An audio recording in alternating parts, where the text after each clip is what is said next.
Two people steal $100. One is broke.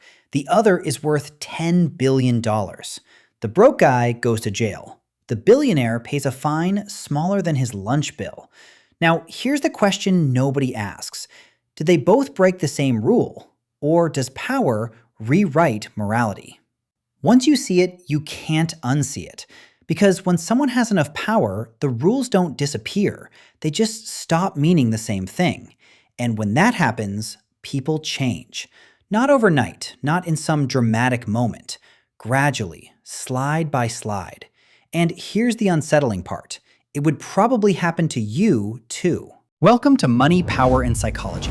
Here, we unpack how these three are intertwined, inseparable, and constantly reshaping how you live, earn, and behave. You saw this long before politics, long before billionaires. You saw it in school. There was always that one kid, confident, popular. Teachers liked him. When he bent the rules, it was called leadership. When the quiet kid did the same thing, it was called disruptive. Same action, different story. That's your first lesson in power. Power doesn't change behavior. It changes how we see it. Think about your workplace right now. You miss a deadline, it's incompetence. Your boss misses a deadline, it's a strategic delay. See it? That double standard never disappears. It just scales. Here's where it gets uncomfortable. Power actually changes how people perceive reality. They are interrupted less, challenged less, punished less. And the human brain notices. If you're rarely corrected, your brain slowly assumes you're right. Confidence rises, self-doubt shrinks, risk tolerance grows, empathy often declines. Not because they wake up evil, because the consequences vanish. And when morality has no immediate cost, it becomes optional. Imagine this. You become wildly successful. Your income depends on you. Your employees depend on you.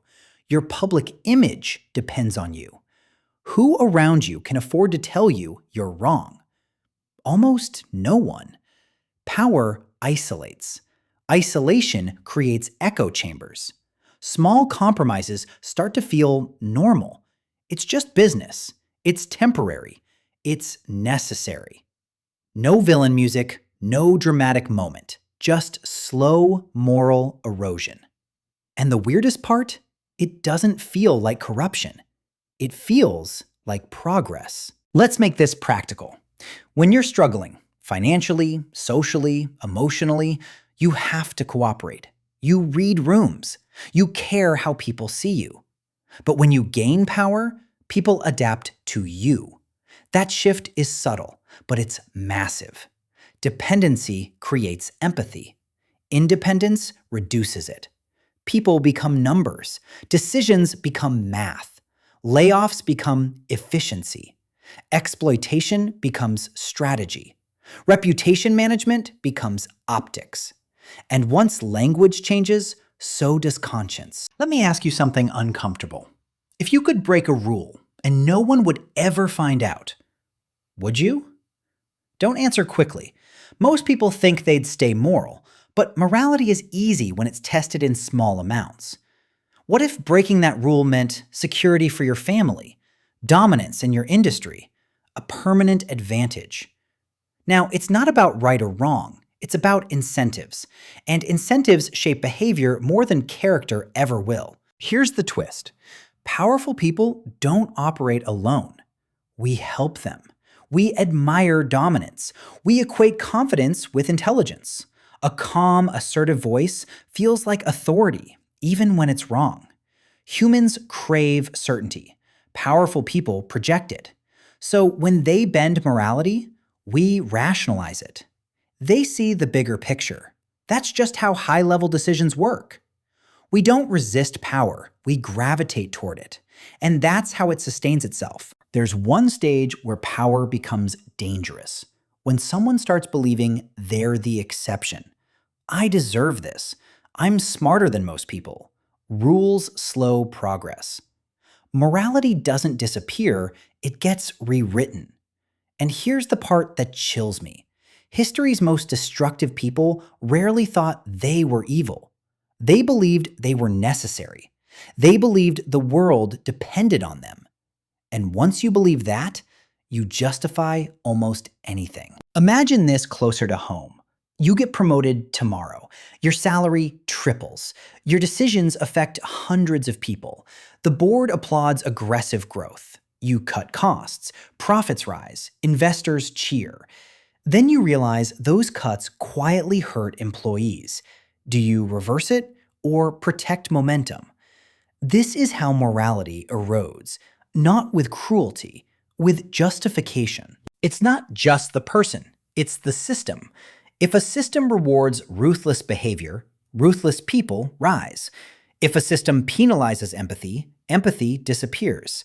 Powerful people often look immoral because the latter selects for flexibility.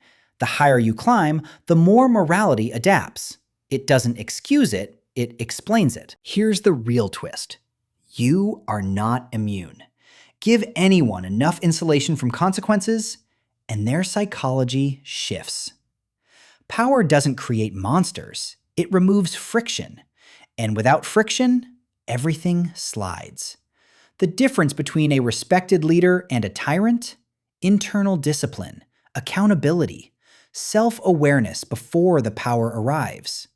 Once you have power, building those traits becomes harder, not easier. So are powerful people immune to morality? No, they're insulated from consequences. And when consequences fade, caution fades, empathy weakens, justification grows. The question isn't whether power corrupts, it's whether we build systems strong enough to restrain it, and whether we're honest enough to admit if we had that level of power, we might not behave much differently. Remember the two people who stole $100? Same rule, different consequence. Maybe morality didn't change. Maybe leverage did. And leverage decides everything. If that makes you uncomfortable, good, because the next video will be worse. Why we secretly admire ruthless people. Welcome to Money, Power, and Psychology. If this changed how you see the ultra-wealthy and the mega-powerful, subscribe to Money, Power, and Psychology for the next uncomfortable truth.